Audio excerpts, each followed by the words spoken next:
ఆయన ఎప్పుడు కూడా ఎలా ఉంటాడంటే అందుబాటులో ఒక తల్లిగా తండ్రిగా ఉంటాడు. ప్రతి ఒక్క మనిషిని వెలిగించడం కొరకు వచ్చినాడు. ఎందుకంటే మనిషి చీకట్లో జీవిస్తున్నప్పుడు చీకట్లో అతను ఏం చేస్తున్నాడో అర్థం కాదు. చీకట్లో ఒక నాణము పోగొట్టుకొని మనం వెతికితే అది ఎంత కష్టము. చీకట్లో మనము బాణం వేస్తే మనకి ఏమీ దొరకదు. కానీ వెలుగులో వెతికితే మన జీవితం అనేది బట్టబయలైపోతుంది. ముట్టగల సమర్థుడు, స్వస్థపరచగల సమర్థుడు, మార్చగల సమర్థుడు, నా యొద్దకు వచ్చి వారిని ఎంత మాత్రం నేను త్రోసి వేయలను భరోసా ఇచ్చే దేవుడు. ఆపత్ కాలంలో నేను నమ్ముకొనదగ దేవుడు అని చెప్పి భరోసా ఇచ్చే దేవుడు.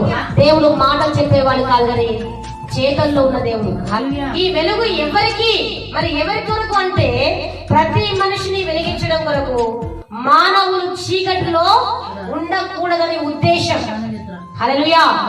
ఏనంట మానవులు చీకటిలో ఉండడము దేవునికి ఇష్టము లేదు కనుక ఈ వెలుగు వారి కొరకే. చీకట్లో ఉన్న వారి కొరకు ఆయన వెలుగు తీసుకుని వచ్చినాడు. ప్రతి మనిషిని వెలిగించడం కొరకు, మన జీవితాలు బాగు చేయడం కొరకు. రెండవది ఏంటంటే మానవులు చీకట్లో నుండి వారిని లేవనెత్తడం కొరకు. చీకట్లో వాళ్ళు ఉండకూడదు అని చెప్పి అదే యోహాను రాసిన పత్రిక 12:46 ఉంటది. నీ గురించి ఇంత పట్టించుకోవడానికి, నీ గురించి ఇంత చీకట్లో ఉంటే ఏంటి, నువ్వు వెలుగులో ఉంటే ఏంటి, నువ్వు పాపము చేస్తే ఏంటి, నువ్వు ఎలా పడ్డలు జీవిస్తే అందరికీ లేని ఈయనకేంటి బాధ అని అనుకోవచ్చు. కానీ ఆయనకే బాధ ఉంటది. నిన్ను నీ బాధ్యత నీ తల్లి మీద ఉండకపోతే ఎదుటలో ఉన్నదా? నీ బాధ్యత నీ తండ్రికి ఉండకపోతే, నిన్ను కన్నా తండ్రికి ఉండకపోతే, నువ్వు ఖరాబ్ అవుతుంటే, నువ్వు పాడైపోతుంటే, నువ్వు ఇష్టానుసారంగా జీవిస్తా అంటే నీ తల్లిదండ్రికి బాధ ఉండకపోతే చుట్టుపక్కల ఉన్న వారికి బాధ ఉంటుందా? మరి నీవు బాధపడతా ఉంటే, నువ్వు చీకట్లో వెళ్తుంటే, నువ్వు ఇష్టానుసారంగా జీవిస్తుంటే, చేయకుండా పనులు చేస్తా ఉంటే నీ దేవునికి బాధ కలగకపోతే పక్కనున్న వారికి బాధ కలుగుతుందా? బాధ ఎవరికి అవుతుంది? నిన్ను ప్రేమించే వారికే బాధ కలుగుతుంది. నేను ఎవరైతే నీకోసం ప్రాణం పెట్టడానికి సిద్ధంగా ఉన్నారో వారికి బాధ అయితే నువ్వు తగ్గిపోవడం, నువ్వు చీకట్లో జీవించడం అతనికి వాళ్ళకి ఇష్టం లేదు. కాబట్టి ఈ రోజు ఆయన తన స్వరక్తం ఇచ్చి నేను కొన్నాడు. ప్రతి ఒక్కరి కొరకు ఆయన రక్తాన్ని కాచినాడు. ఓన్లీ క్రైస్తవులకు మాత్రమే కాదు, ప్రతి ఒక్క మనిషి కొరకు, ప్రతి ఒక్క మానవుల కొరకు, ఈ ప్రపంచం చూస్తున్న ప్రతి ఒక్క వ్యక్తి కొరకు దేవుడు తన ప్రాణాన్ని పెట్టినాడు. చీకట్లో ఉండడం ఇష్టం లేదు. నువ్వు అంధకార శక్తులతో బంధించబడము, నువ్వు అప్పులో ఉండడము, నువ్వు అనారోగ్యంలో ఉండడము దేవుడికి ఇష్టము లేదు. ఇష్టం ఉందా లేదా?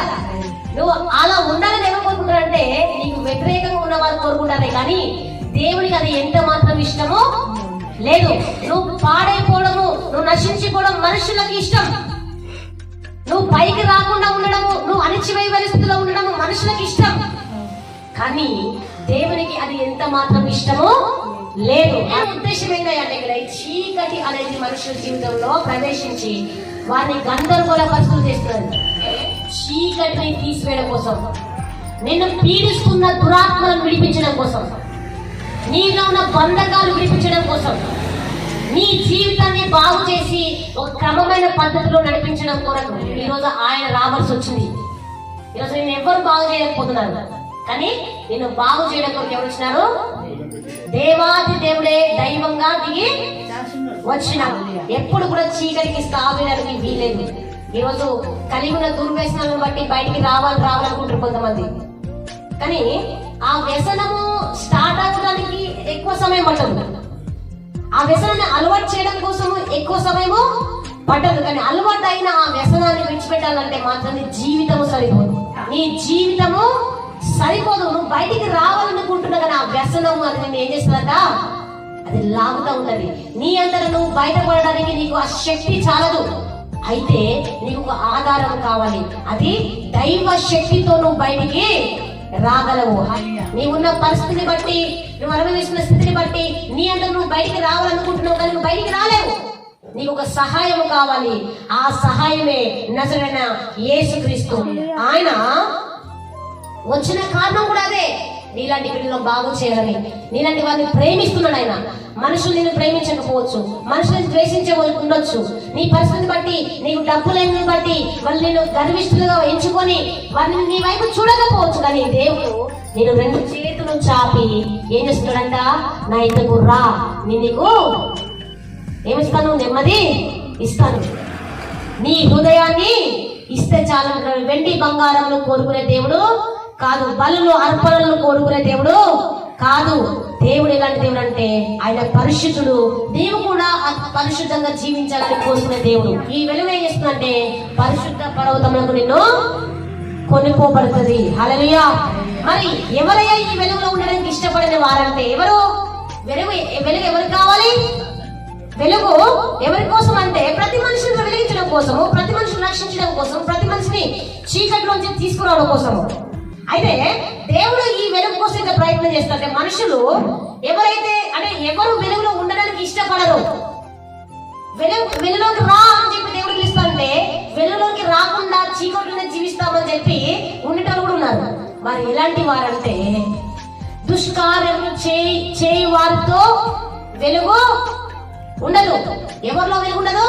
దుష్కార్యములు చేయ వారిలో వెలుగు ఉండదు. చెడ్డ క్రియలు ఉన్న వారిలో వెలుగు ఉండదు. కన్ను చెడిన వారిలో వెలుగు ఉండదు. భక్తిహీనుల గుడారంలో వెలుగు ఉండదు. హల్లెలూయా. ఎవరిలో ఉన్నాడంట వెలుగు? ఈ వెలుగు ఎవరికి ఉన్నాడు? దుష్కార్యములు చేయవారి లో దేవుని వెలుగు ఉండదు. భక్తిహీనుల గుడారంలో దేవుని వెలుగు ఉండదు. ఎందుకంటే భక్తిహీనులు అంటే ఏం చెప్పండి? భక్తిహీనులు అంటే ఎవరు? భక్తి అసలు చేయని వాళ్ళు. మరి భక్తి చేయనప్పుడు వాళ్ళ నివాసంలో, వాళ్ళ గుడారంలో వెలుగు ఎట్లుంటది? ఇప్పుడు నువ్వు వైర్ తెచ్చుకున్నావు, ఓడర్ తెచ్చుకున్నావు, బుగ్గ పెట్టినావు, ఇక వెలుగు వచ్చినట్టేనా? దానికి ఏం కావాలా? కరెంటు కావాలి. మరి కరెంటు లేనప్పుడు అంత వెలుగుని ఎక్స్పెక్ట్ చేయడం మన మూర్ఖత్వం అవుతుంది. హల్లెలూయా. ఏమైతుంది? కరెంటు లేనప్పుడు ఆ బుగ్గ నుంచి వెలుగు వస్తుంది అనుకోవడం, బుగ్గను చూసుకొని మురిసిపోవడము, అది మూర్ఖత్వం అయినది. కరెంటు నీ ఆత్మీయ జీవితానికి ఏమున్నది? నీవు ఆత్మీయతలో ఉంటున్నావు, భక్తి చేస్తున్నావు అనుకున్నావు, కానీ నీకు ఏం లేదు. కరెంటు అంటే దేవుని వెలుగు లేదు. ఇది ఖచ్చితంగా సత్యము. సత్యం వినటం కొరకు మన చెవులు ఎప్పుడైనా సరే సిద్ధంగా ఉంచాలి.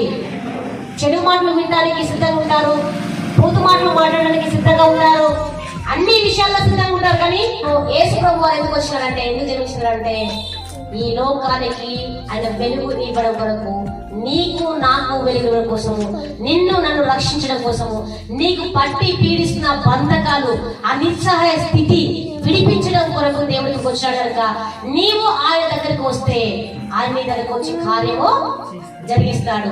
నీవు ఆయన దగ్గరికి వస్తే ఆయన నీ జీవితంలో గొప్ప కార్యములు చేస్తాడు. హల్లెలూయా. నువ్వు కలిగిన ఏ పరిస్థితి, ఏ మనుషుడు వినిపించకపోవచ్చు, ఏ మనిషి నిన్ను ఆదరించకపోవచ్చు, ఏ మనిషి నిన్ను పట్టించుకోకపోవచ్చు, కానీ ఆయన మాత్రం పట్టించుకుంటాడు. నిన్ను ఆయన బిడ్డగా చేసుకుంటాడు. ఆయన నిన్ను ప్రేమిస్తున్నాడు కనుక ఆయన నిన్ను ప్రేమించి ఆ ప్రేమను అర్థం చేసుకుంటే ఈ లోకంలో ఉన్న ప్రేమలను కూడా ఆయన ప్రేమ మీదకి రావు. ఇక ఆయన మారాలి. ఆ వెలుగును ఆహ్వానించాలి. ఆ వెలుగు నీ జీవితంలో పెట్టుకోవాలి.